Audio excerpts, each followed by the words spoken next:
Everyone, কেমন আছো? চলে এসেছি তোমাদের সাথে একটা নতুন ভিডিও নিয়ে।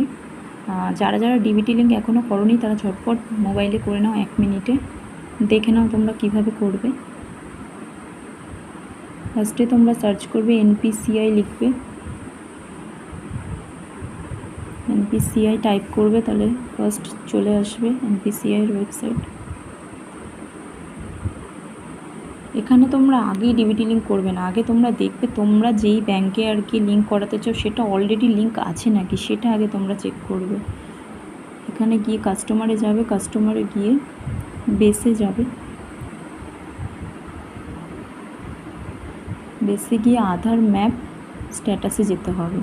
এখানে তোমরা আধার নাম্বার দেবে, আধার নাম্বার দিয়ে এখানে তোমরা ক্যাপচা কোড দিয়ে চেক স্ট্যাটাস করলেই তোমরা দেখতে পারবে যে তোমরা বর্তমানে যেই ব্যাংকের অ্যাকাউন্টে চাইছো লিঙ্ক করাতে সেই ব্যাংকের অ্যাকাউন্টটাই আছে নাকি লিঙ্ক। যদি তোমাদের অ্যাকাউন্টে লিঙ্ক থাকে তাহলে আর তোমাদের এখানে কিছু করার দরকার নেই। যদি লিঙ্ক না থাকে বা যদি অন্য ব্যাংকে থাকে, যদি তোমরা নতুন করে অন্য কোনো ব্যাংকে আর কি ডিবিটি লিঙ্ক করাতে চাও, তাহলে তোমাদের যেখানে যেতে হবে এনপিসিআইতেই যেতে হবে। এখানে গিয়ে তোমাদের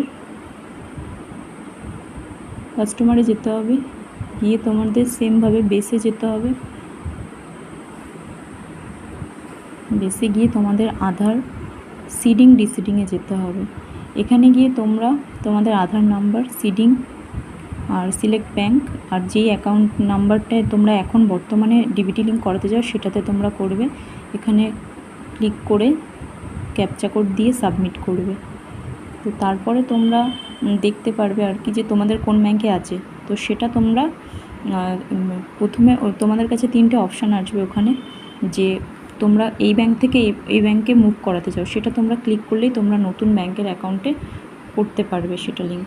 আশা করি তোমাদের বুঝতে কোনো অসুবিধা হয়নি। যদি অসুবিধা হয় তাহলে তোমরা আমাকে কমেন্ট করো, আমি তোমাদের কমেন্টের মাধ্যমে জানাবো।